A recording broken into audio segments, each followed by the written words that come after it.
الرحمن الرحيم الحمد لله رب العالمين والصلاة والسلام على أشرف الأنبياء وسيد المرسلين وعلى آله وصحبه أجمعين أما بعد۔ کل ہم نے باب پڑھا تھا، باب ترک الوضوء من القبلہ، اور اس کے بارے میں مسالک اور دلائل کی بحث کل ہو گئی۔ ایک بات رہ گئی، وہ یہ ہے کہ امام ترمذی رحمۃ اللہ علیہ نے حضرت عائشہ صدیقہ رضی اللہ تعالی عنہا کی جو حدیث باب کے اندر درج کی ہے، اس حدیث پر امام ترمذی رحمۃ اللہ علیہ نے کلام کیا ہے اور اس کو ناقابل استدلال قرار دیا ہے۔ چنانچہ انہوں نے فرمایا کہ وَإِنَّمَا تَرَكَ أَصْحَابُنَا حَدِيثَ عَائِشَةَ عَنِ النَّبِيِّ صلی اللہ علیہ وسلم فِي هَذَا لِأَنَّهُ لَا يَصِحُّ عِنْدَهُمْ لِحَالِ الْإِسْنَادِ۔ اور پھر اسی کی تائید میں امام یحییٰ بن سعید القطان کی بات ذکر کی، ان کا قول ذکر کیا کہ یہ حدیث کوئی چیز نہیں، لا شیء ہے۔ پھر اس کی انہوں نے دوسری سند بیان کی اور اس کو بھی انہوں نے ناقابل استدلال قرار دیا۔ یہاں پر اس کے بارے میں کچھ بحث ہے جو آج آپ کے سامنے پیش کی جائے گی۔ بات دراصل یہ ہے کہ یہ حدیث دو طریق سے بنی ہے، اور امام ترمذی نے پہلا طریق تو صراحتاً بیان کیا ہے اور دوسرے طریق کی طرف اشارہ کیا ہے۔ یہ طریق اس کا یہ ہے جو امام ترمذی نے روایت کیا عن حبیب بن ابی ثابت عن عروہ عن عائشہ، کہ اس حدیث کو روایت کرتے ہیں حبیب ابن ابی ثابت حضرت عروہ ابن الزبیر سے، اور عروہ ابن الزبیر روایت کرتے ہیں حضرت سیدہ عائشہ صدیقہ رضی اللہ تعالی عنہا سے۔ دوسرا طریق اس کا یہ ہے جس کو امام ابو داؤد وغیرہ نے روایت کیا، کہ اس کو ابو روق روایت کرتے ہیں ابراہیم التیمی سے، اور ابراہیم التیمی روایت کرتے ہیں حضرت عائشہ صدیقہ سے۔ پہلی روایت عروہ سے ہے اور دوسری روایت ابراہیم التیمی سے، لیکن ان دونوں احادیث پر امام ترمذی نے کلام کیا ہے اور دوسرے اور محدثین نے بھی۔ حضرت عروہ کی جو حدیث امام ترمذی نے کتاب کے اندر ذکر کی ہے، اس کے بارے میں دو اعتراض ہیں۔ پہلا اعتراض یہ ہے کہ اس کے اندر جو عروہ نام کے راوی آئے ہیں، جو حضرت عائشہ صدیقہ رضی اللہ تعالی عنہا سے روایت کر رہے ہیں، اس سے مراد عروہ ابن الزبیر نہیں ہے، بلکہ اس سے مراد عروہ المزنی ہے، اور عروہ المزنی مجہول راویوں میں سے ہیں۔ اس لیے یہ حدیث ان کی جہالت کی وجہ سے ناقابل اعتبار ہے۔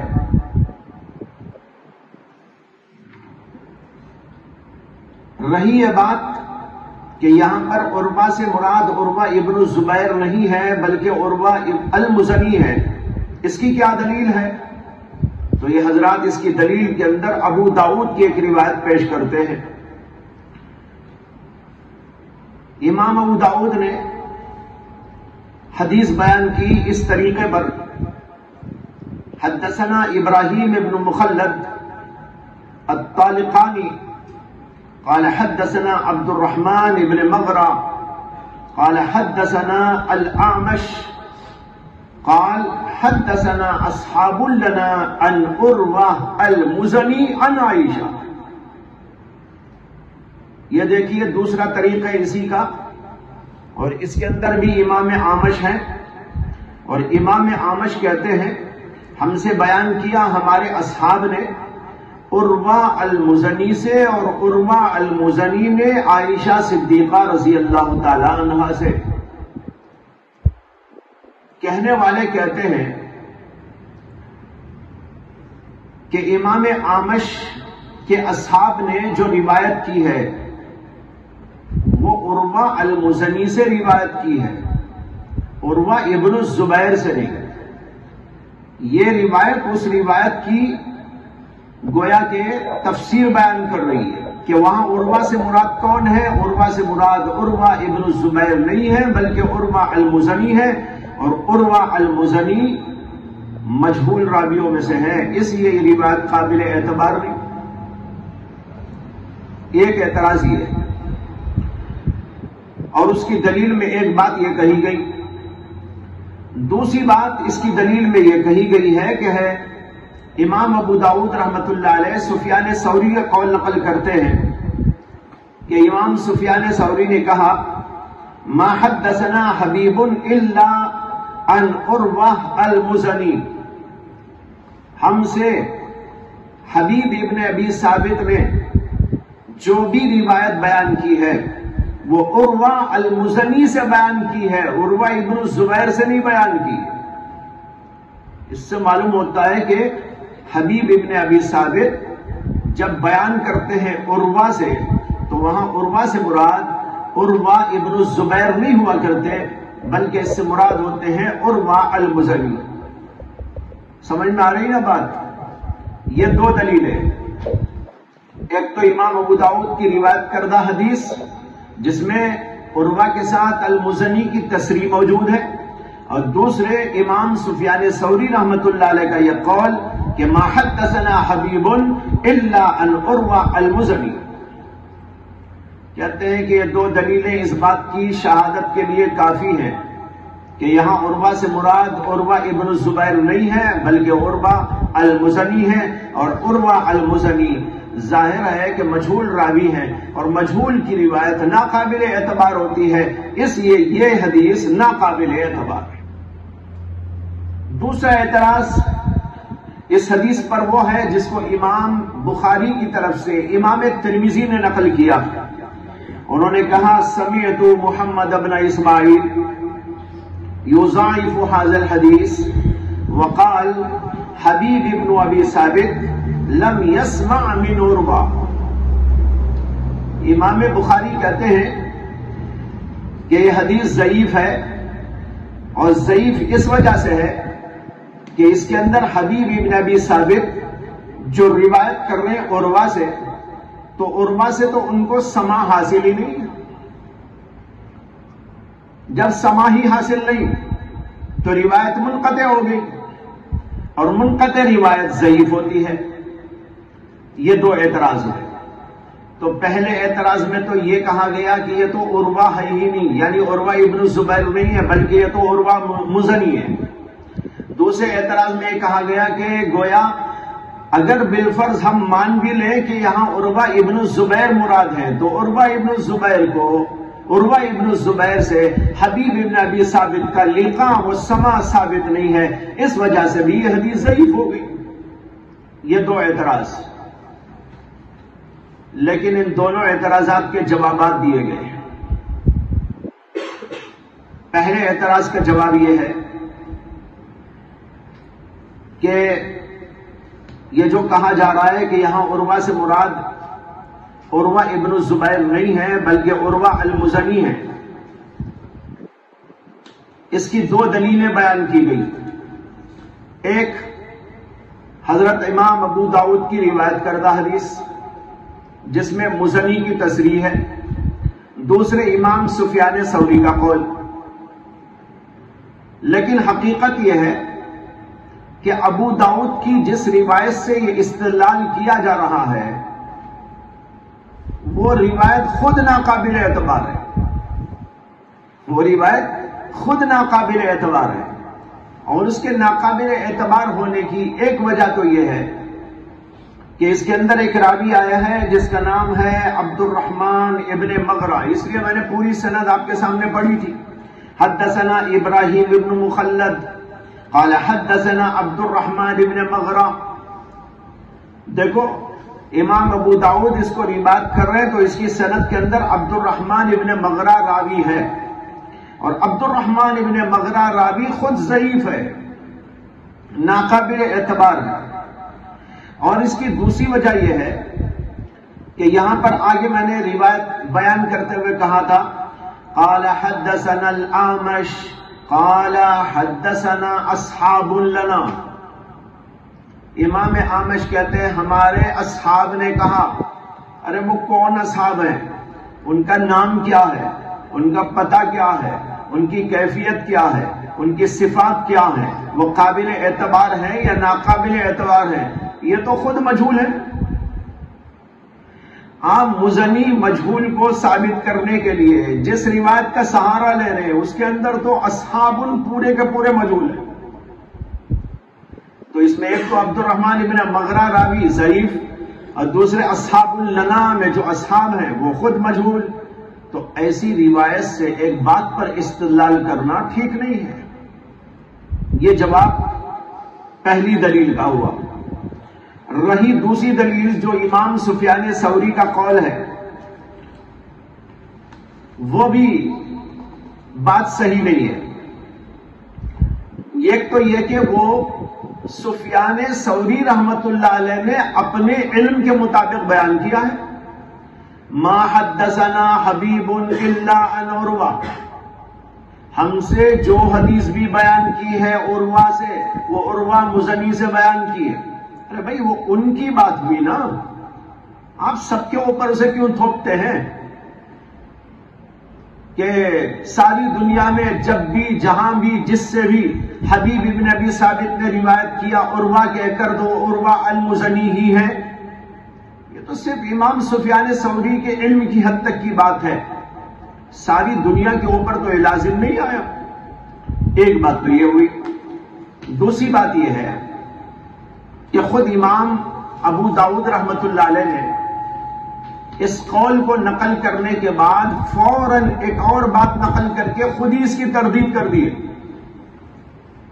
جہاں انہوں نے یہ لکھا کہ قال سفیان الثوری ما حدثنا حبیب الا عن عروہ المزنی، تو اس کے فوراً بات کہتے ہیں وقد روا حمزۃ الزیات عن حبیب عن عروہ بن الزبیر عن عائشہ حدیثا صحیحا. سمجھ میں آ رہی نا بات؟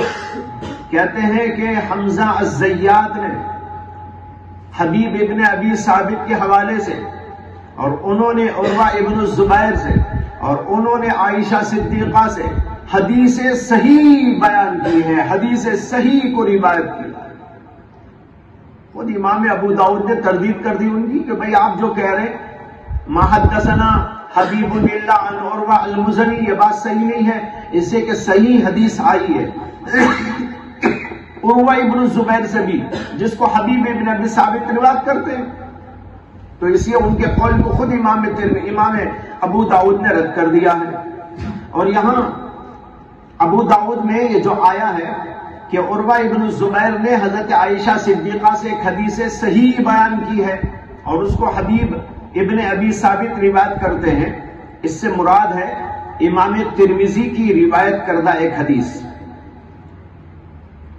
امام ترمذی نے اپنی کتاب میں کتاب الدعوات کے اندر یہ حدیث نقل کی ہے کہ حضرت عائشہ صدیقہ نے فرمایا انہو علیہ السلام کان یقول اللہم عافنی فی جسدی وعافنی فی بصری. یہ دعا کرتے تھے اللہ کے نبی علیہ السلام.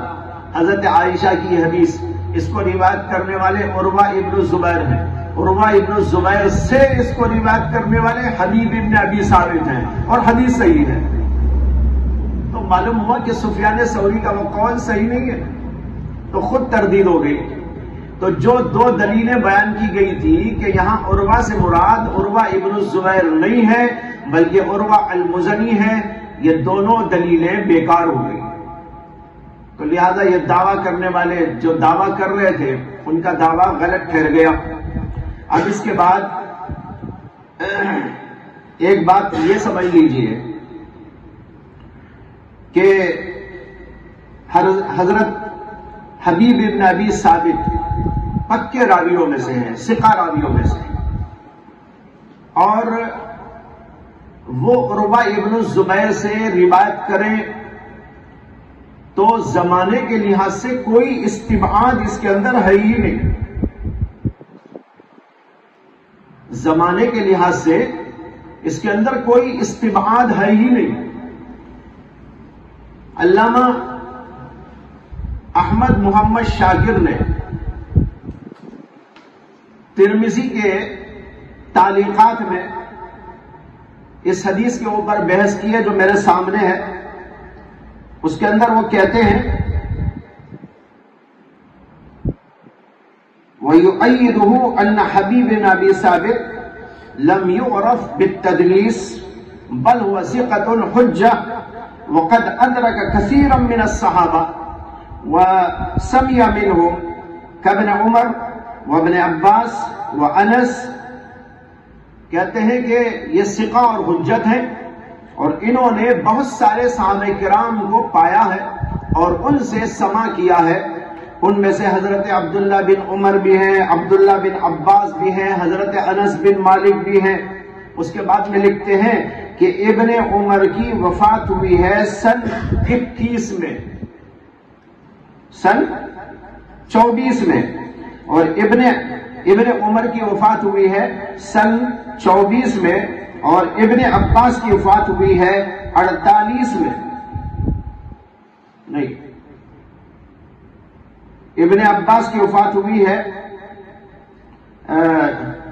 70 کے قریب، سن 70 کے قریب میں، اور یہ دونوں کے دونوں یعنی ابن عمر بھی اور ابن عباس رضی اللہ تعالیٰ عنہ بھی یہ عروہ سے وفات کے اعتبار سے بہت مقدم ہے، یعنی حضرت عروہ ابن زبیر کی وفات بعد میں ہوئی ہے، ابن عمر کی وفات بہت پہلے ہوئی ہے، اس کے بعد میں حضرت ابن عباس کی وفات ہوئی ہے، اور عروہ ابن زبیر کی وفات ہوئی ہے سن 90 کے بعد۔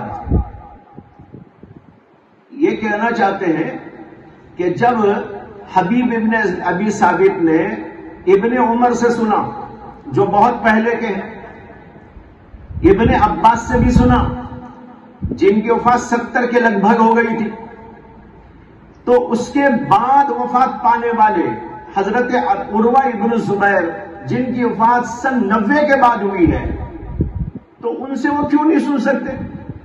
ان کے سننے میں کیا پریشانی؟ اور یہ حبیب ابن ابی ثابت کی وفات ہوئی ہے سن 119 میں، سن 119 میں۔ اب بتاؤ بھائی کیا چیز مانے ہے کہ حضرت عروہ سے وہ جا کے سنے؟ علامہ خلیل احمد صاحب سہارنپوری محدث نے بذل المجہود کے اندر یہ نقطہ پیش کیا۔ ابھی میں نے جو عرض کیا سنوں کا ذکر کیا تو یہ علامہ محمد احمد شاکر کے حوالے سے ذکر کیا، اور خلیل احمد صاحب سہارنپوری رحمت اللہ علیہ کہتے ہیں کہ اس کے اندر کوئی استبعاد نہیں ہے زمانے کے اعتبار سے کہ عروہ ابن زبیر سے حبیب ابن ابی ثابت کا سماع حاصل ہو، اور پھر انہوں نے 4 روایات نقل کی جو اس بات کی دلیل کے طور پر ذکر کی ہے کہ عروہ ابن الزبیر سے حبیب ابن ابی ثابت کا لقاء و سماع ثابت ہے، اور اس کے اندر کوئی استبعاد کی بات نہیں۔ اس کے بعد ایک بات یہ سمجھیے کہ اس روایت کے اندر عروہ سے مراد عروہ ابن الزبیر ہی ہے، اس کے کئی قرائن ہیں، یہ تو ان لوگوں کی تردید ہو گئی، اور یہ بتایا کہ جو لوگ یہ کہتے ہیں کہ یہاں عروہ المزنی مراد ہے، یہ بات ٹھیک نہیں ہے اور اس کی کوئی دلیل نہیں، یہاں مراد ہے عروہ ابن الزبیر، اور عروہ ابن الزبیر سے حبیب ابن ابی ثابت کا لقاء و سماع کوئی مستبعد بات نہیں۔ اب آپ کو یہ بتانا چاہتا ہوں کہ کئی قرائن ایسے موجود ہیں جو اس بات کی دلیل ہے، اس بات پر دلالت کرتے ہیں کہ یہاں مراد عروہ المزنی نہیں ہے بلکہ عروہ ابن الزبیر ہی ہے۔ پہلی دلیل پہلا قرینہ یہ ہے کہ ابن ماجہ میں اس حدیث کی جو سند آئی ہے وہ اس طرح ہے: حدثنا ابو بکر ابن ابی شیبہ علی ابن محمد وعلی ابن محمد قال حدثنا وكيع قال حدثنا عن حبيب بن ابي ثابت عن عروة بن الزبير ان عائشہ. تصریح ہے ابن ماجہ کے اندر، وہاں تصریح نہیں ہے. ترمذی میں بحث شروع کی گئی لیکن یہاں تو تصریح موجود ہے. نمبر 2، دارقطنی، مسند احمد اور مصنف ابن ابی شیبہ میں اس حدیث کے متعدد طرق وارد ہوئے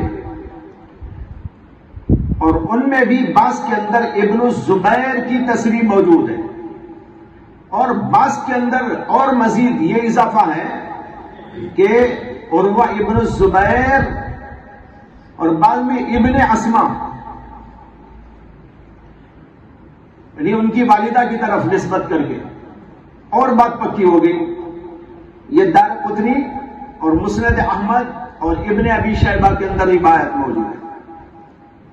اور تیسرا قرینہ یہ ہے کہ محدثین عام طور پر جب عروہ کہہ کر چلے جاتے ہیں، آگے بڑھ جاتے ہیں، تو ان کی اصطلاح میں عروہ سے عروہ ابن الزبیر ہی مراد ہوتے ہیں، اور جہاں کوئی اور عروہ مراد ہوتے ہیں تو وہاں پر اس کی تصریح ہوتی ہے. اب یہاں پر عروہ کہہ کر خاموشی سے چلے جانے کا مطلب ہی یہ ہے کہ اس سے مراد عروہ ابن الزبیر ہے. جیسے احادیث میں عام طور پر عبداللہ کا لفظ آئے تو اس سے مراد عبداللہ ابن مسعود ہوتے ہیں. اگر دوسرے عبداللہ مراد ہے تو تصریح ہوتی ہے عبداللہ ابن عمر یا عبداللہ ابن عمر یا عبداللہ ابن عباس وغیرہ وغیرہ. لیکن صرف عبداللہ آتا ہے تو یہ سمجھا جاتا ہے کہ اس سے مراد عبداللہ ابن مسعود رضی اللہ تعالیٰ عنہ. اسی طریقے پر یہاں پر عروہ کہہ کر گزر جانے کا مطلب یہ ہے کہ ان حضرات کے نزدیک یہاں عروہ ابن الزبیر ہی مراد ہے. اور اس کا ایک قرینہ تو خود اسی حدیث کے اندر موجود ہے اور اس کی طرف کل بھی اشارہ دے چکا ہوں. وہ یہ کہ آخر میں یوں آیا کہ عروہ کہتے ہیں قلت، میں نے عرض کیا، جب حضرت عائشہ صدیقہ نے یہ بیان کیا کہ اللہ کے نبی علیہ السلام قبل بعض نسائه ثم خرج الى الصلاة ولم يتوضأ، تو میں نے عرض کیا من هي الا انت، یہ آپ کے سوا کون ہو سکتی ہے؟ یہ جملہ کیا کوئی اجنبی آدمی کہہ سکتا ہے؟ کوئی اجنبی آدمی اتنی ہمت کر سکتا ہے؟ یہ اگر کہیں گے تو ظاہر ہے کوئی خاص آدمی ہی کہہ سکتا ہے، گھر کا آدمی کہہ سکتا ہے، بڑا بے تکلف آدمی کہہ سکتا ہے. یہ حضرت عروہ ابن الزبیر ہی کہہ سکتے تھے. عروہ المزنی ظاہر بات ہے یہ کہیں، اس کا تو کوئی سوال ہی نہیں پیدا ہوتا. جبکہ عروہ المزنی کے بارے میں یہ بھی کہہ رہے ہیں کہ عروہ المزنی معلوم نہیں کہ کون ہے، جن کا آتا نہ پتا، ان کے بارے میں یہ کیا قیاس کیا جائے کہ وہ ایسی بات کہہ سکتے ہیں. تو یہ چند دلائل ہیں جس سے یہ اندازہ کیا جا سکتا ہے کہ یہاں پر عروہ سے مراد عروہ ابن الزبیر ہی.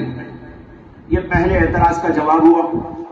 دوسرا اعتراض جو کیا گیا ہے کہ حضرت حبیب ابن ابی ثابت کا لقاء و سماع حضرت عروہ سے ثابت نہیں، یہ امام بخاری کا کہنا ہے.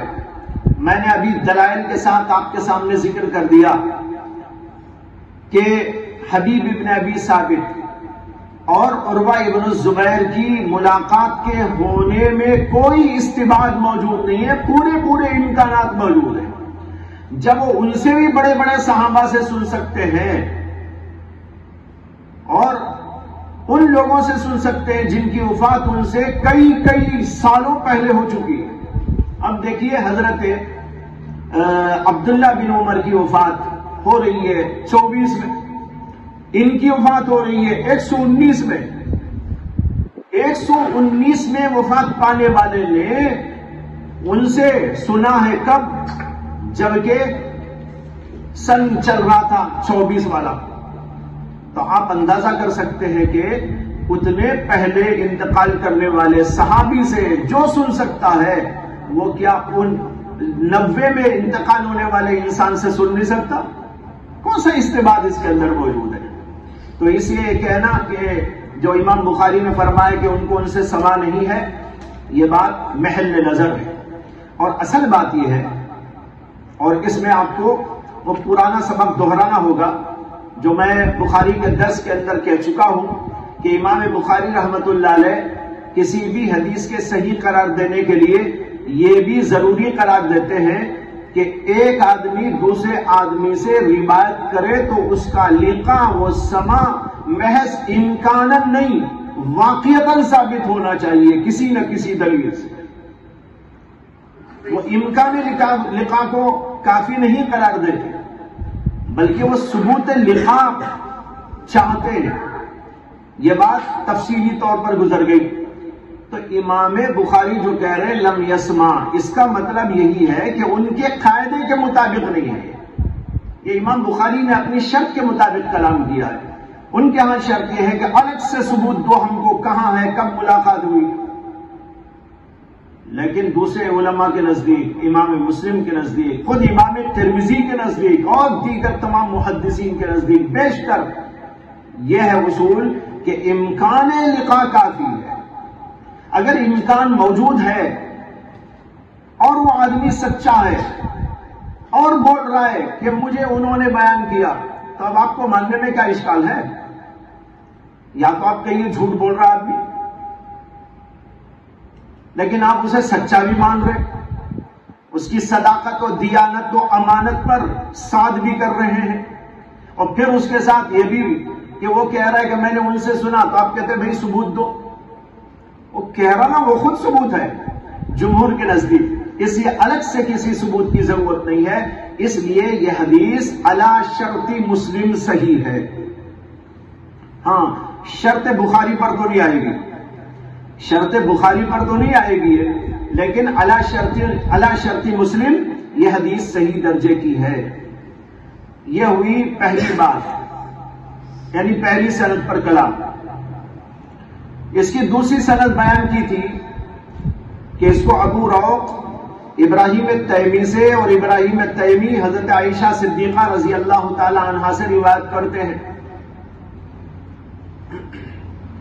امام ترمذی نے اس کا بھی ذکر کیا اور اس کو بھی ضعیف قرار دیا، اور یوں کہا ولا نعرف ابراہیم التیمی سماعا من عائشہ۔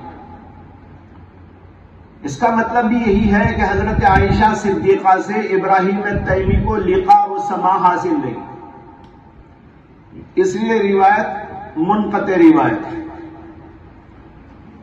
علامہ ظفر احمد عثمانی رحمت اللہ علیہ نے اس اعتراض کا جواب یہ دیا ہے کہ اول تو اس اعتراض سے اتنا معلوم ہوتا ہے کہ روایت مرسل ہے، اور روایت مرسل جمہور کے نزدیک معتبر ہے۔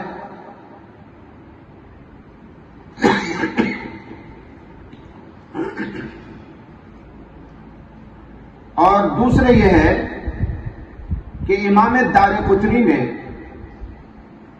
اس حدیث کو ایک اور طریق سے روایت کیا ہے، اور وہ طریق موصول ہے، یعنی اس کے اندر انقطاع نہیں پایا جاتا،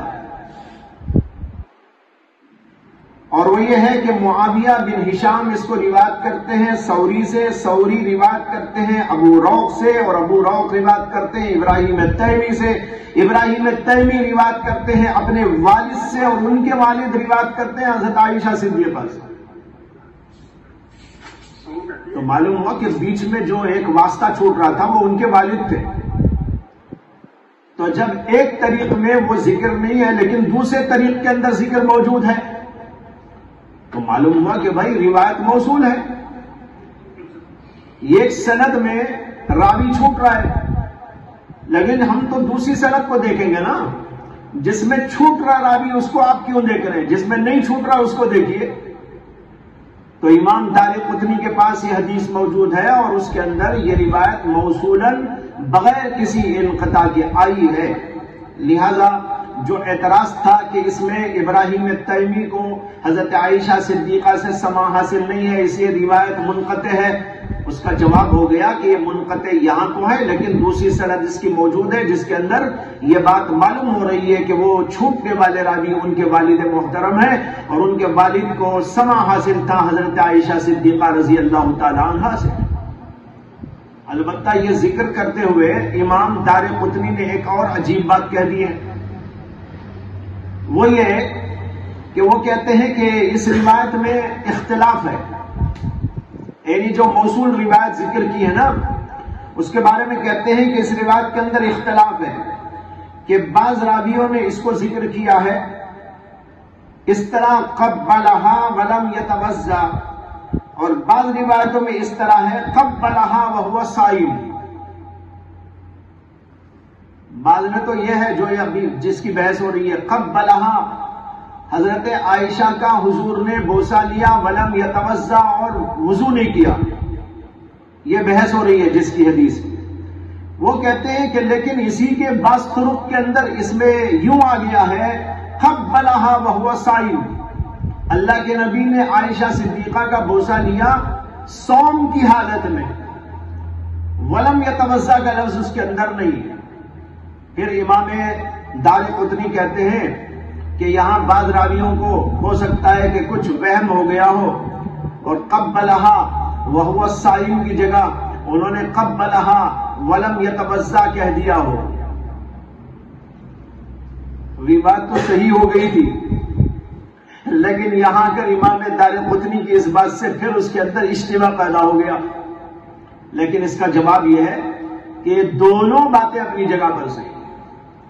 بعض روایتیں یہ ہے قبلہا ولم یتوضا اور اس کی سند بھی قابل اعتبار ہے، اور دوسری روایت وہ ہے جس کے اندر یوں آیا قبلہا وہو صائم، اس کی سند بھی صحیح ہے. یہ دو الگ الگ باتیں ہیں، دو الگ الگ حدیثیں ہیں.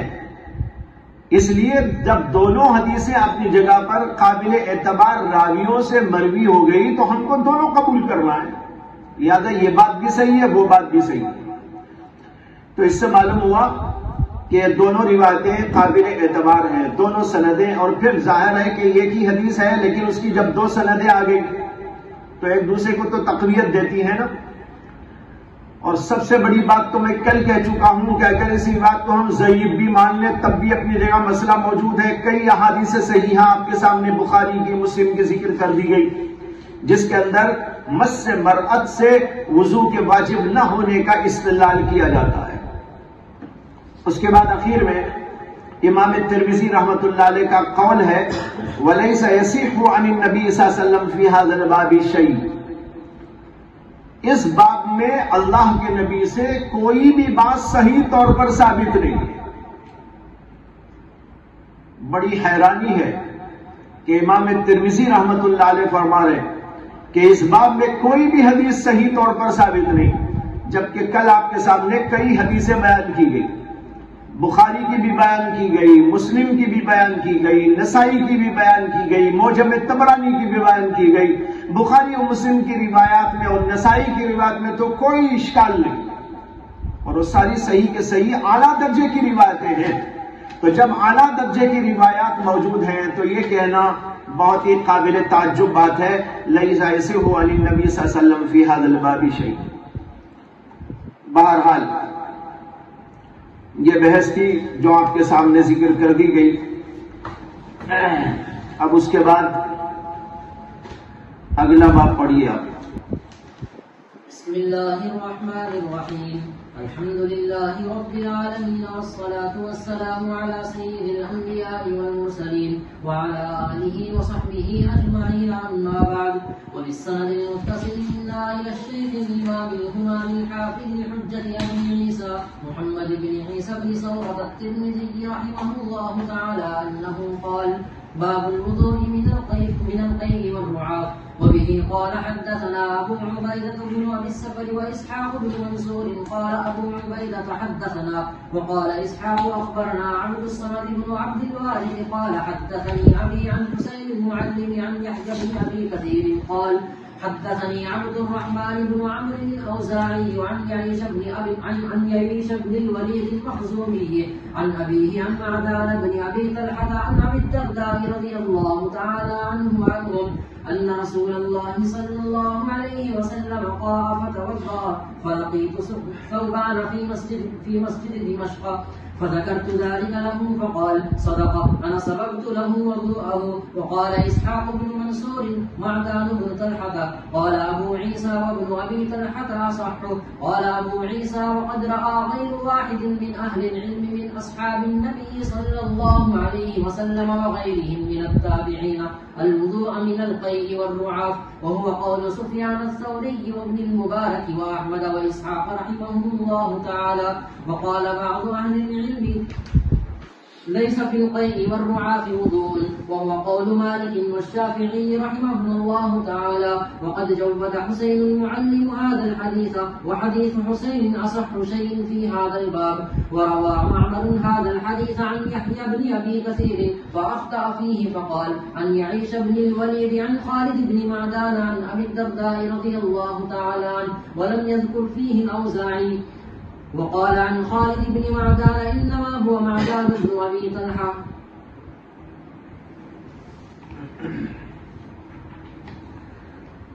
باب ما جاء في الوضوء من القيء والرعاف.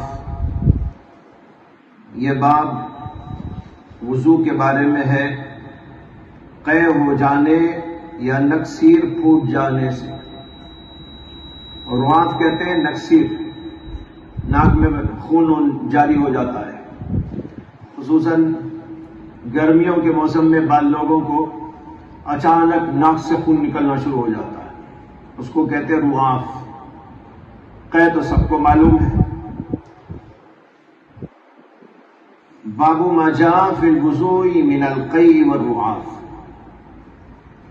اس باب کا حاصل خارج من غیر السبیلین سے وضو ٹوٹنے اور نہ ٹوٹنے کی بحث ہے. تمام دنیا کے علماء کا اس بات پر تو اتفاق ہے کہ خارج من السبیلین ناقض ہے. البتہ اس کی کچھ تفصیلات میں بعض علماء نے اختلاف کیا ہے. جیسے بعض لوگوں نے معتاد کی قید لگائی ہے کہ وہ خارج معتاد ہونا چاہیے، غیر معتاد نہیں، اور بعض لوگ معتاد کی قید نہیں لگاتے. سبیلین کے علاوہ جسم کے کسی اور حصے سے کوئی نجاست خارج ہو تو اس سے وضو ٹوٹتا ہے کہ نہیں، یہ مسئلہ اختلافی ہے. اور امام ترمذی کا مقصود یہاں پر یہی بات بیان کرنا ہے.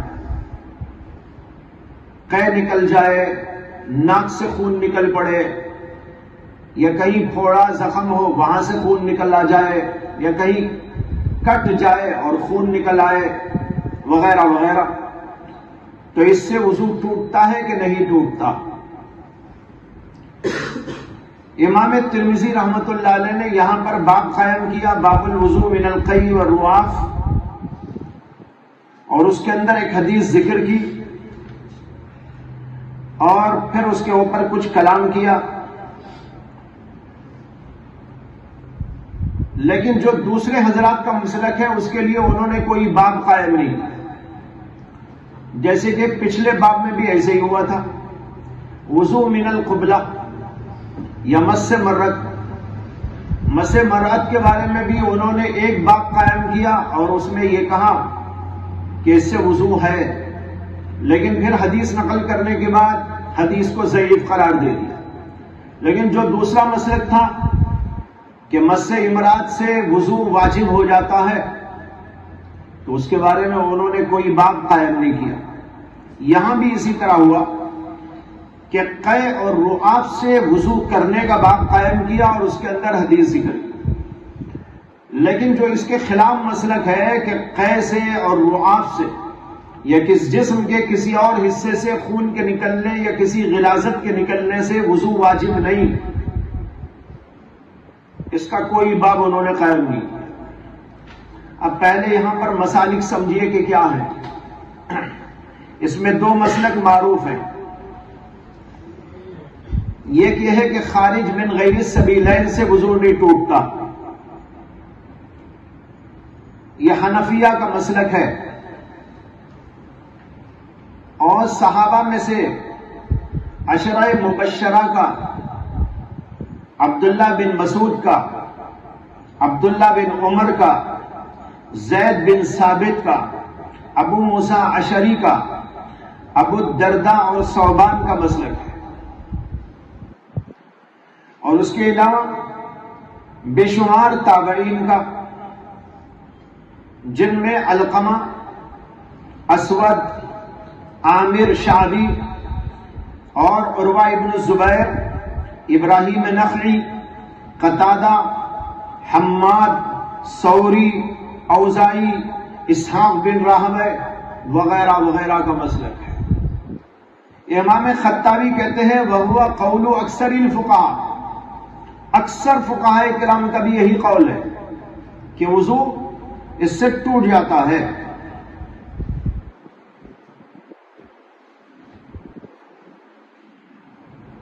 وضو ٹوٹ جاتا ہے، کہاں نہیں کہا میں شروع میں؟ ٹوٹ جاتا ہے، ٹوٹ جانے والوں کا قول ہے. غلطی ہوگی کہہ رہے.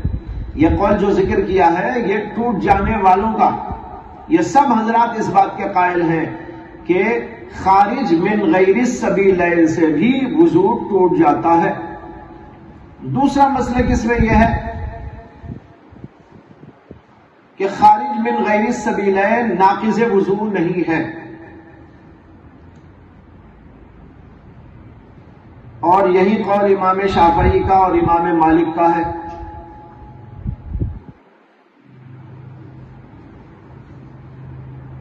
اور صحابہ میں سے ابن عمر ایک قول کے مطابق اسی کے قائل ہیں، ابن عباس کا بھی یہی قول ہے، حضرت جابر، حضرت ابو ہریرہ، حضرت عائشہ صدیقہ کا بھی یہی قول ہے. تابعین میں سعید ابن المسیب کی ایک روایت اور قاسم بن محمد، امام طاؤس، عطا ابن ابی رباح، مکحول، ربیعۃ الرائے اور ابو ثور، داؤد ظاہری، ان سب کا یہی قول ہے. مسالک کی یہ تفصیل البنایہ فی شرح الہدایہ میں علامہ عینی نے ذکر کی ہے.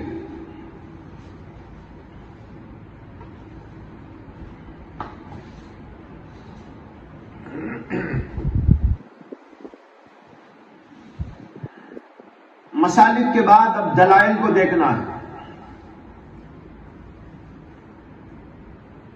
پہلے مسلک والے جو اس بات کے قائل ہیں کہ خارج من غیر السبیلین سے وضو ٹوٹ جاتا ہے، انہوں نے متعدد احادیث سے استدلال کیا ہے. نمبر 1 حدیث باب. حدیث باب یہ ہے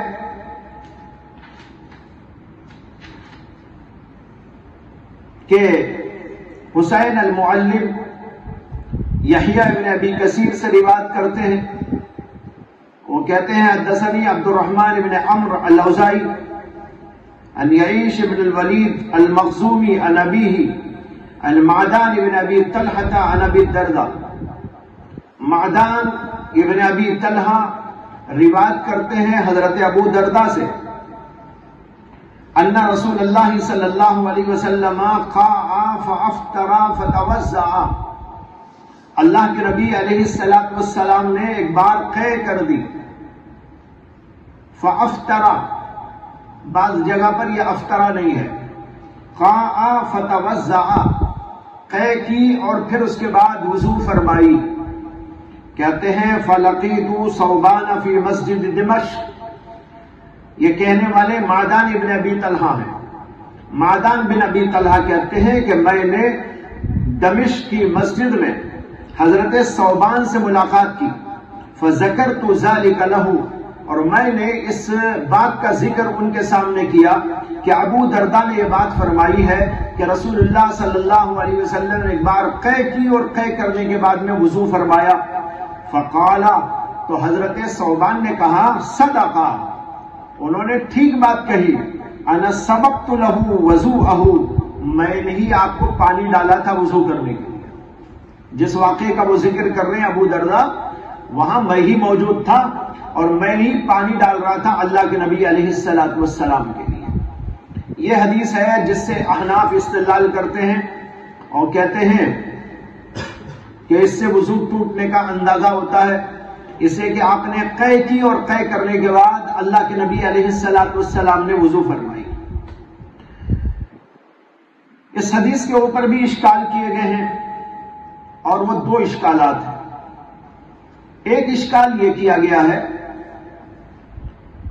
کہ اس حدیث میں آیا قاء فتوضأ، قے کرنے کے بعد وضو کی، تو یہ فائے تعقیبیہ ہے. اس کا مطلب یہ ہے کہ قے کرنے کے بعد حضور نے وضو کیا. یہ سببیہ نہیں ہے جس سے ہم یہ سمجھے کہ قے کرنے کے سبب سے وضو کی. فا کی کئی قسمیں ہیں نا، ایک فا محض تعقیب کے لیے آتی ہے، ایک کام کے بعد ایک کام ہونے کو بتانے کے لیے. تو یہ حضرات کہتے ہیں کہ یہ فا سببیہ نہیں ہے، یہ فا تعقیبیہ ہے. اس کا مطلب صرف یہ ہے اللہ کے نبی نے ایک بار قے کی، قے کرنے کے بعد وضو کی. تو آپ اس سے یہ کیسا سمجھ سکتے ہیں کہ قے کرنے کی وجہ سے وضو کیا؟ ہو سکتا ہے کسی اور وجہ سے کیا ہوگا. ایک آدمی مثلا وضو نہیں تھا، قے ہو گئی، اس کے بعد وضو کرنا تھا تو وضو کیا. اب قے کرنے کی وجہ سے وضو نہیں کیا بلکہ وضو نہ ہونے کی وجہ سے وضو کیا. یہ بھی ہو سکتا ہے کہ جو ہے وضو کرنے کا مقصد کچھ فرحت اور انبساط پیدا کر لینا ہو، انشراح قلب مقصود ہو، اس لیے قے کرنے کے بعد وضو کرے. یہ کہتے ہیں یہ اگرچہ امکان تو موجود ہے لیکن یہ امکان بعید ہے. یہ امکان بعید ہے. احتمال ناشی من غیر دلیل ہے. عام طور پر جب اس طرح کے الفاظ استعمال ہوتے ہیں تو یہی تو مطلب لیا جاتا قے کرنے کی وجہ سے وضو کیا. قاء فتوضأ، راوی اس کو بول رہا ہے اللہ کے نبی نے قے کی اور قے کرنے کے بعد یہ کیا. اس سے ہم یہی سمجھتے ہیں اور عام طور پر یہی سمجھا جا سکتا ہے کہ قے کرنے کی وجہ سے اللہ کے نبی علیہ الصلوۃ والسلام نے وضو فرمائی ہے. اس لیے وہ جو احتمال پیش کیا گیا ہے امکان تو اس کا ضرور ہے لیکن یہ امکان بعید ہے اور احتمال ناشی من غیر دلیل. دوسرا اعتراض اس پر یہ کیا گیا ہے کہ اصل میں یہ حدیث کسی راوی کے وہم کی وجہ سے بن گئی ہے. حدیث اصل میں ایسی نہیں تھی، حدیث دوسری طرح کی تھی. حدیث میں الفاظ یوں تھے قاء فافطر، قاء فافطر، اللہ کے نبی علیہ الصلوۃ والسلام نے قے کی اور افطار کر دیا. یعنی حضور روزے سے تھے اور قے ہو گئی اور اس کی وجہ سے اللہ کے نبی علیہ الصلوۃ والسلام نے افطار کر لیا. قاء فافطر، تو کسی راوی کے وہم کی وجہ سے قاء فتوضأ ہو گیا ہے. اصل روایت ایسی نہیں ہے اور اس کی دلیل یہ ہے کہ یہ روایت اور جگہ پر بھی آئی ہے تو وہاں پر اسی طرح یہ قاء فافطر. چنانچہ امام حاکم نے مستدرک میں، بلکہ علامہ محمد شاکر نے اپنی تعلیقات ترمذی کے اندر بہت تفصیلی کلام کر کے وہ ساری روایت کا حوالہ جمع کر دیا ہے جس کے اندر یہاں قاء فافطر آیا ہے. بہت لمبا چوڑا کلام ہے ان کا یہاں. وہ کہتے ہیں کہ ان ساری جگہوں پر قاء فافطر آیا ہے. اور پھر اس کے بعد یہ بھی ہے کہ ابو دردہ نے کہا ان النبی صلی اللہ علیہ وسلم قاء فافطر فلقيت ثوبان في مسجد دمشق فذكرت له ذلك فقال صدق انا سببت له وضوءه. جیسے یہاں روایت ابھی آپ نے پڑھی نا، پوری وہی بات وہاں پر بھی ہے. تو کہنے والے کہتے ہیں کہ اصل روایت میں قاء فتوضا نہیں ہے، بلکہ قاء فافطر تھا. یہ کسی راوی کی گڑبڑی کی وجہ سے ایسا ہو گیا. لیکن یہاں بھی یہی کہا جائے گا کہ جب روایت صحیح درجے کی موجود ہو تو محض اس طرح کے احتمالات سے کسی بات کو غلط قرار دینا یہ خطرناک ہے. پھر تو احادیث سے اعتماد اٹھ جائے گا. ہم یہ کہیں گے کہ دونوں باتیں صحیح ہیں اپنی جگہ پر، دونوں روایتیں صحیح ہیں، اور یہ دونوں روایتیں ایک ہی انداز کی آنے سے یہ نہیں سمجھنا چاہیے کہ یہ ایک ہی روایت میں گڑبڑی ہو گئی. ہو سکتا ہے کہ دونوں باتیں ہوئی ہوں.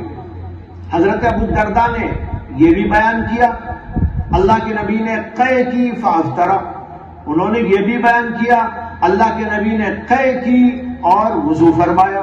یہ دونوں باتیں اپنی جگہ پر صحیح ہیں، اور دونوں روایتوں کو جب صحیح طریق سے روایت میں ثابت ہے تو ہم کو ایک دوسرے کی تردید کے لیے استعمال نہیں کرنا چاہیے.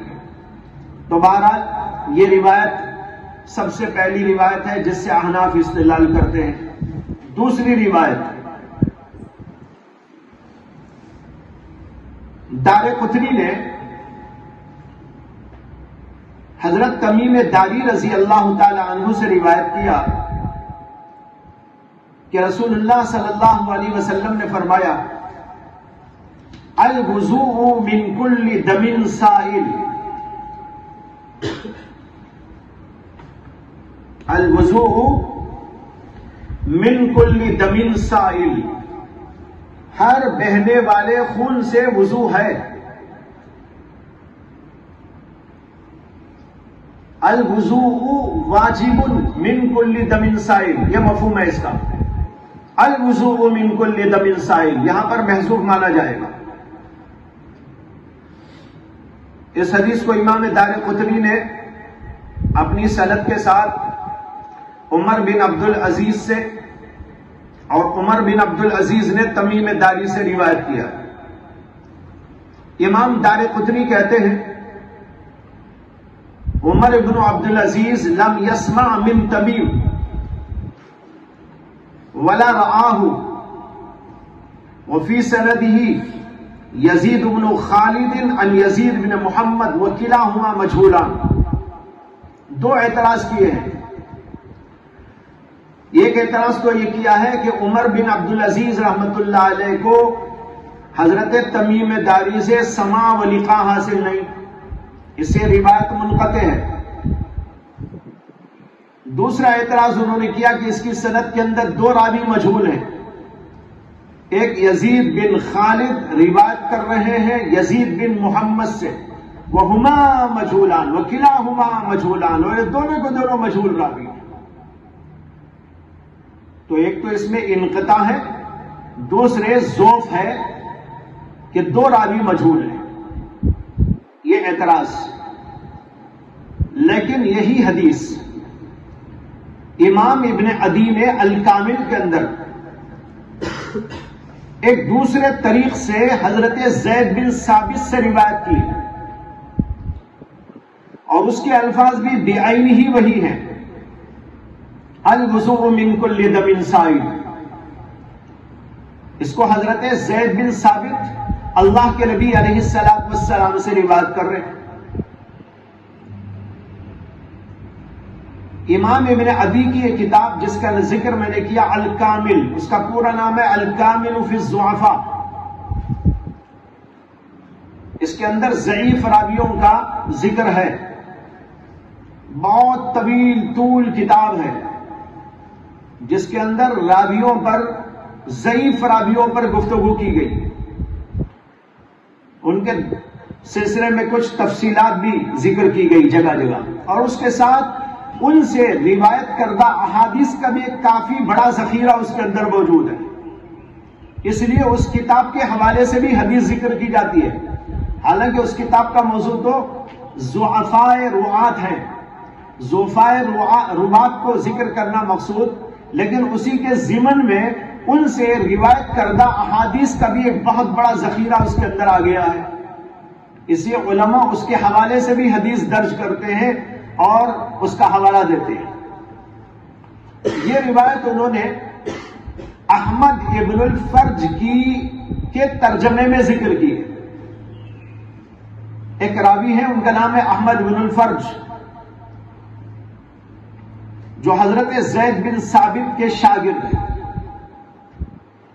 ان کے ترجمے میں، ان کے حالات میں امام ابن عدی نے اس حدیث کو درج کیا ہے، اور اس حدیث کو ان کے ترجمے میں درج کرنے کے بعد ابن عدی کہتے ہیں ھذا الحدیث لا نعرفه الا من حدیث احمد ھذا وهو امن لا يحتج بحدیثه ولكنه يكتب حدیثه فإن الناس مع ضعفه قد احتملوا حدیثه۔ یہ ان کی عبارت ہے، یعنی یہ کہتے ہیں کہ ہم اس حدیث کو نہیں جانتے مگر صرف احمد ابن الفرج کی حدیث سے، اور یہ ان لوگوں میں سے ہیں جو قابل حجت نہیں ہے۔ ہاں، ان کی حدیث لکھی جا سکتی ہے، وَهُوَ مِمَّن لَا يُحْتَجُّ بِحَدِيثِهِ وَلَكِنْ يُكْتَبُ حَدِيثُهُ۔ یہ نوٹ کرو جملے، لا يحتج حدیثه ولكن يكتب حدیثه، یعنی ان کی حدیث حجت نہیں ہے لیکن لکھی جا سکتی ہے، کیونکہ ان کے ضعف کے باوجود علماء حدیث نے ان کی حدیث کو برداشت کیا ہے۔ فإن الناس مع ضعفه قد احتملوا حدیثه۔ اب یہاں ایک بات آپ کو سمجھنا ہے، وہ یہ ہے کہ یہ حدیث گویا دو طریق سے وارد ہو گئی۔ ایک دارقطنی نے بیان کی، اور دارقطنی نے اس کے اوپر اعتراض کیا کہ اس میں انقطاع بھی ہے اور ضعف بھی۔ دوسرے، اس حدیث کو ابن عدی نے روایت کیا ہے، اور ابن عدی احمد ابن الفرج کے ترجمے میں اس کو ذکر کر رہے ہیں، اور ان کے بارے میں یہ کہہ رہے ہیں کہ یہ احمد ابن الفرج ان لوگوں میں سے ہیں جن کی حدیث حجت نہیں ہے لیکن ان کی حدیث لکھی جا سکتی ہے۔ اس کا مطلب کیا ہوتا ہے؟ یہ ایک اصطلاحی لفظ ہے، محدثین اس طرح بہت استعمال کرتے رہتے ہیں۔ روات کی تفصیلات میں اور اسماء اور رجال کی کتابوں میں آپ کو یہ جملہ جگہ جگہ ملے گا، لا يحتج بحدیثه ولكن يكتب حدیثه۔ اس کا مطلب یہ ہوتا ہے کہ تنہا ان کی حدیث قابل احتجاج نہیں، حجت نہیں۔ یکتب حدیثه کا مطلب ہے کہ ان کی حدیث متابعات اور شواہد میں لی جا سکتی ہے، متابعات اور شواہد میں لی جا سکتی ہے، یعنی وہ تنہا ہیں تو ان کی روایت کا اعتبار نہیں، لیکن اگر اسی کے موافق دوسری روایتیں آ جاتی ہو، کچھ متابعات مل جاتے ہو اور شواہدات دستیاب ہو جاتے ہو تو پھر ان کی روایت قابل اعتبار ہو سکتی ہے۔ تو یکتب حدیثہ کا مطلب ہوتا ہے کہ متابعات اور شواہد میں ان کی حدیث چلے گی۔ یہ جملہ یاد رکھ لیجیے۔ لیکن بہت بڑا تعجب ہے مجھے، ایک بہت بڑے زبردست عالم، نام نہیں بتاؤں گا، نام پوچھنا ہو تو الگ کبھی پوچھ لینا، بہت بڑے عالم، ان کی کتاب چھپی ہوئی ہے درس ترمذی کی، ان کے دروس ترمذی چھپے ہوئے ہیں، اس کے اندر اسی روایت کا ذکر کرتے ہوئے وہ بزرگ فرماتے ہیں کہ ابن عدی نے کہا ہے یا ان کے بارے میں کہا گیا ہے کہ یہ ان لوگوں میں سے ہیں یکتبو حدیثہ، اس کو انہوں نے یوں پڑھا ہے یکتبو حدیثہ، وہ لکھ لکھ کر حدیثیں بیان کرتے، وہ لکھ لکھ کر حدیثیں بیان کرتے تھے۔ یکتبو حدیثہ پڑھنے کی جگہ انہوں نے اس کو پڑھا یکتبو حدیثہ، وہ لکھتے تھے اپنی حدیث کو، لکھ کر بیان کرتے تھے، اس لیے جب لکھ کر بیان کرتے تھے تو ان کی روایت کے اندر کوئی اشکال نہیں، اس لیے قابل اعتبار ہے۔ اس جملے کی یہ تفسیر بیان کی ہے، لیکن بہت ہی تعجب ہوا مجھے کہ یہ جملہ یہ معنی رکھتا ہے جو ابھی عرض کیا گیا، اور پڑھنے میں بھی یہ یکتبو حدیثہ نہیں ہے، یکتبو حدیثہ ہے، وہو ممن لا یحتج بحدیثہ ویکتب حدیثہ، ان کی حدیث لکھی جا سکتی ہے، یہ مطلب نہیں ہے کہ وہ خود حدیث کو لکھ لکھ کر روایت کرتے تھے، پیش کیا کرتے تھے، یہ اس کا مفہوم بالکل نہیں ہے۔ لیکن کبھی کبھی بہت بڑے بڑے لوگوں سے بھی غلطیاں ہو جاتی ہیں، کوئی اشکال کی بات نہیں اس میں۔ اور جب امام ترمذی سے آپ دیکھ رہے ہیں کہ جو ہے حدیثوں کے بیان کرنے میں ان سے بھی کچھ ایسی باتیں ہوئی ہیں اور اس کا رد و قضا ہوتا ہے، تو پھر جو ہے آج کے زمانے میں، اب کے دور میں یا قریبی دور کے اندر کچھ لوگوں سے اس طرح کی بھول چک ہوئی ہو تو اس میں کوئی اشکال کی بات نہیں ہے، اور ان کے احترام میں، ان کی عظمت میں، ان کی جلالت قدر میں، ان کی بزرگی میں ہمیں کوئی شک و شبہ بھی نہیں کرنا چاہیے۔ بہرحال بڑے بڑے ہوتے ہیں، لیکن خطا بھی تو سب سے ہوتی ہے۔ یہ علمی نکتہ ہونے کی وجہ سے میں نے ذکر کر دیا، ورنہ وہ ضرورت نہیں تھی، لیکن چونکہ ہو سکتا ہے کبھی آپ کی بھی نظر وہاں پڑے، اس کتاب کو آپ بھی دیکھیں، تو پھر آپ کے ذہن میں یہ بات رہے کہ یہاں یہ مفہوم ہے، یہ مفہوم نہیں ہے۔ بہرحال اب میں جو عرض کرنا چاہتا ہوں یہ ہے کہ اب یہاں دو روایتیں ہو گئی، ایک تمیم داری کی جس کو دار قطنی نے روایت کیا، اور ایک ابن عدی کی جو حضرت زید بن ثابت سے ہے، اور زید بن ثابت کی یہ حدیث احمد ابن الفرش سے ہے، اور ان کے بارے میں ابن عدی کہتے ہیں وہ ممن یکتب حدیثہ، یہ ان لوگوں میں سے ہیں جن کی حدیث متابعات و شواہد میں لی جا سکتی ہے، لکھی جا سکتی ہے، لہذا اوپر کی حدیث کے شواہد میں داخل ہو گئی۔ متابعت اور شاہد میں فرق ہے، متابع اور شاہد میں فرق ہے۔ متابعت جو کہتے ہیں اس کا مطلب ہے ایک ہی حدیث ہو، ایک ہی صحابی سے، حدیث ایک ہی صحابی سے، اور اس کے متعدد طرق، تب کہتے ہیں متابعت، ایک دوسرے کی متابعت کی جا رہی ہے۔ جہاں صحابی بدل جائے تو وہاں اگر وہی روایت دوسرے طریق سے آئی ہے تو کہتے ہیں یہ اس کی شاہد ہے۔ اب یہاں اوپر کی حدیث تو تمیم داری سے ہے، اور دوسری حدیث جو آئی وہ زید بن ثابت سے، اس لیے یہ زید بن ثابت کی حدیث اوپر کی حدیث کی شاہد بنے گی۔ آئے سمجھ میں؟ تو جب شواہد میں اور متابعات میں احمد ابن الفرج کی حدیث لی جا سکتی ہے تو معلوم ہوا کہ اوپر کی حدیث سے ملنے کے بعد اس کی تقویت کا ذریعہ بنے گی۔ اور انہی کے بارے میں امام ابن ابی حاتم نے یہ فرمایا اپنی کتاب العلل میں، کتبنا عنہ ومحلہ عندنا الصدق ومحلہ عندنا الصدق، ہم نے ان سے حدیث لی ہے اور ان کا مقام ہمارے نزدیک صدق کا مقام ہے، یعنی وہ سچے لوگوں میں سے۔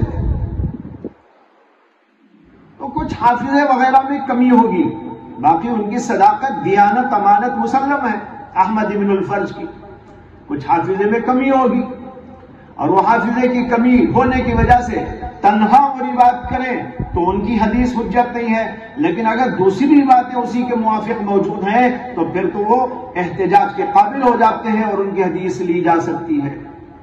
یہ دوسری حدیث پر کلام تھا۔ تیسری حدیث اس سلسلے میں آئی ہے جس کو میں کل ذکر کروں گا، وقت ہو رہا ہے۔ تیسری حدیث انشاءاللہ کل زیر بحث آئے گی۔ وآخر دعوانا الحمدللہ رب العالمین۔